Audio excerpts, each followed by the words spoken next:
Now, I don't mean to brag, but here in the Pacific Northwest, we know mud. So when winter comes along, the subject among mountain bikers inevitably turns to that most fascinating of MTB accessories, the mud guard. Yeah, that one was no good. Now, the only place that may know mud better than we here in the Pacific Northwest is merry old England. And indeed, if you want to get a really good mud guard, your choice is pretty much left to the British. The only thing is they're kind of potty mouthed about it. There's mucky nuts and AssSaver, Mudhugger. Who really wants to hug mud? And an interesting niche maker, Simon Coventry MTB, or SicoMTB for short. They're all good, but what's interesting is that they all take a different approach to keeping the slop off you in your ride. Now, before I go further, my standard disclaimer applies. I paid for these puppies out of my own pocket, so nothing on this video is sponsored, and I'm free to muck about in this review however I like. I should say, for years, I rode in the PNW gunk without any fenders at all.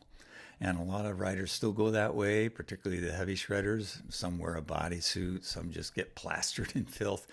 But eventually I got tired of the frame damage and laundry loads and getting grit in my mouth and nose and eyes. So I've gone to fenders. Now, which fender you choose depends partly on what you're trying actually to protect, yourself or your bike. And you might think, well, both. And most fenders try to do both, but in reality, only one master really gets best served. I've gone both ways on my bikes. On my Santa Cruz highball hardtail, for instance, I protect myself. I'm typically riding on pavement or hard surfaces on the hardtail, and I don't get into real peanut buttery stuff. So the SKS shock blade, or beaver tail as it's nicknamed, does the job fine, even though it looks pretty dorky. Maybe that's because it's made in grim old Deutschland rather than merry old England. The big advantage of the shock blades is their easy use. For the front fender, you pop in a star nut to the forked steer tube's underside and then screw in a plastic mount. The fender has a slider engagement mechanism and a quick release for removing. The rear is even simpler. You just adjust a strap clip and fasten it to the seat post. Note that this style of fender will not work on mid or long travel bikes because it has to be fastened to the base of the dropper post. And you'll get really bad tire buzz on the big hits. But for my short travel 150 millimeter spot ride, hey, it's fine. Same deal with hardtail.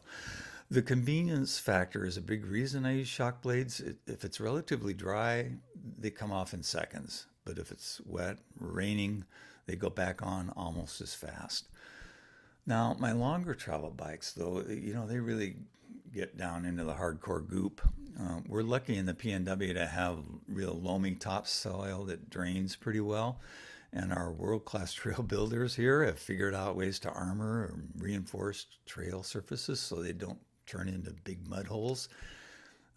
Actually, as an aside, the worst mud I've ridden in was in Colorado. My initiation came on one long rainy ride where my stays and drivetrain, chain, everything just got coated with Colorado mud.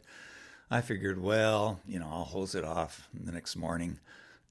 And I can hear my Colorado friends laughing. You got it. The next morning, the mud had turned to cement. I didn't need a hose. I needed a jackhammer. Anyway, my Santa Cruz Bronson and Specialized Turbo Levo Pro, they take the real winter abuse. So here's what I ended up doing. On the Bronson, I put on Mudhuggers. These are those burly, hard plastic fenders that really cover the arc of the wheels. So the mud is blocked from flinging up in your face and onto your backside. They're by no means a snap to mount. You have to be sure to protect your frame with helicopter tape or something similar because grit gets under the mounts and it really chews the frame finish up. My shop, the Downhill Zone in Issaquah, installed a rear mud hugger with what we call a whale tail with Scotch mastic tape. It's a special kind of tape it's actually electrical tape. It provides a soft, thick cushion for the zip ties to really grab onto. For my Levo, I used a different approach. With the Mudhugger, you may have noticed that it actually doesn't protect the bottom bracket cradle where the suspension joins the frame. And this is a critical area.